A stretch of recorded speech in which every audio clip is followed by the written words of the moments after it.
Bismillahirrahmanirrahim. Assalamualaikum warahmatullahi wabarakatuh. Perkenalkan, nama saya Bayu Maulana Hayasi dengan NIM 3122166 dari kelas TI 22 AE1. Di sini saya ingin menjelaskan atau diskusi terkait metode RNN dan LSTM. Nah, apa sih metode RNN dan LSTM?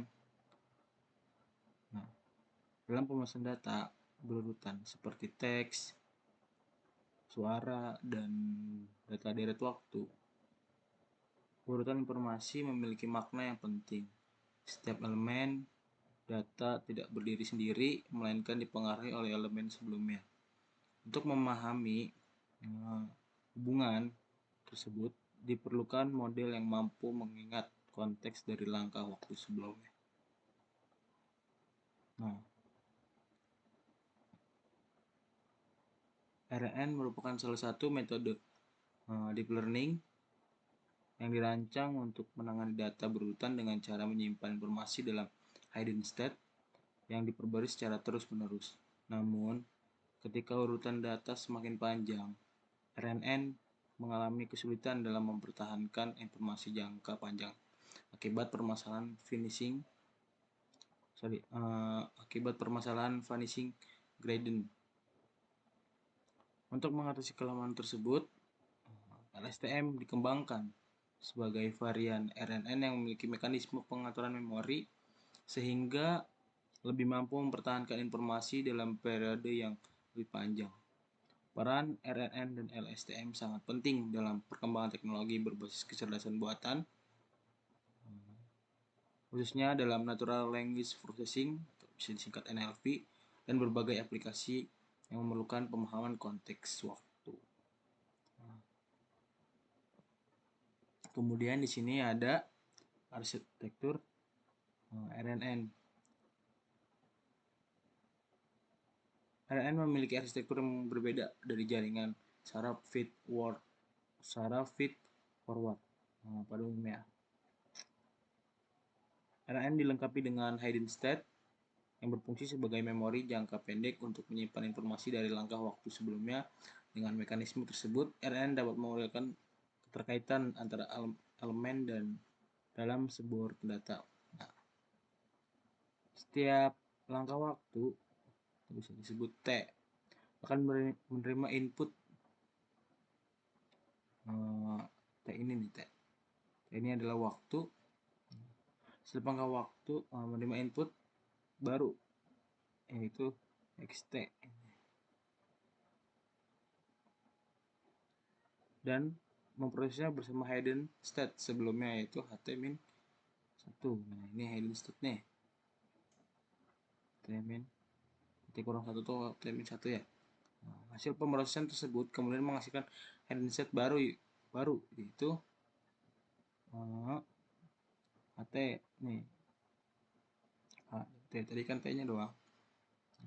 Yang saja akan diteruskan ke langkah waktu berikutnya. Proses ini sering disebut sebagai unrolling, yaitu memperluas jaringan sepanjang dimensi waktu untuk mempelajari pola urutan. Meskipun secara konseptual sederhana, arsitektur ini memiliki peran penting dalam memahami konteks lokal pada data sekuensial, seperti dalam kalimat atau nada dalam sinyal suara. Namun, keterbatasan dalam menyimpan memori jangka panjang menjadi masalah utama yang akan dibahas pada bagian berikutnya. Kemudian ada proses kerja. Gimana sih proses kerja RNN? Nah, proses kerja RNN ini yaitu dilakukan secara berurutan pada setiap langkah waktu. Sistem akan menerima input baru, kemudian memperbarui hidden state berdasarkan informasi sebelumnya. Selama pelatihan RNN menggunakan algoritma backpropagation atau backpropagation through time kalau misalnya. Nah, ini ya. BPTT. untuk menghitung gradient sepanjang urutan. Namun, ketika urutan terlalu panjang, gradient dapat menyusut atau membesar secara ekstrim, sehingga menyebabkan pelatihan menjadi tidak stabil. Hal ini membuat RNN kesulitan dalam menangkap ketergantungan jangka panjang pada data. Kemudian ada keterbatasan RNN. Nah, RNN memiliki beberapa kendala ya guys yang dapat menghambat performanya. Yang pertama yaitu finishing gradient. Gradient yang semakin kecil sehingga model gagal belajar konteks jauh, sulit. Kemudian ada exploding gradient yang terlalu besar sehingga memicu hasil pelatihan tidak stabil. Terus ada poin ketiga yaitu kinerja melemah pada kalimat atau urutan panjang. Nah, itu sulit menangani urutan panjang dan dalam konteks kompleks atau waktu pelatihan lebih lama ketika urutan tersebut bertambah panjang. Nah, kekurangan ini menjadi salah satu utama pengembangan LSTM untuk mendorong pengembangan yang lebih arsitektur dan adaptif ya. Kemudian ada arsitektur LSTM. Arsitektur LSTM ini dirancang untuk memperbaiki masalah memori pada RNN tadi. LSTM memiliki struktur K-state yang berfungsi sebagai tempat penyimpanan informasi jangka panjang. Kemudian ada aliran informasi yang diatur oleh 3 gates, yaitu ada 4 gates yang fungsinya untuk menghapus informasi yang tidak lagi relevan atau yang tidak diperlukan ya, atau yang perlu dilupakan. Kemudian ada input gate, yaitu untuk menambahkan informasi baru ke K-state atau disimpan ke dalam memori. Kemudian ketiga ada output gate, yaitu menentukan informasi yang diteruskan ke hidden state atau bisa disebut menghasilkan output dari hidden state ini. Nah, dengan demikian mekanisme tersebut mampu mengelola memori secara lebih terkontrol dan efektif dalam mempelajari ketergantungan jangka panjang.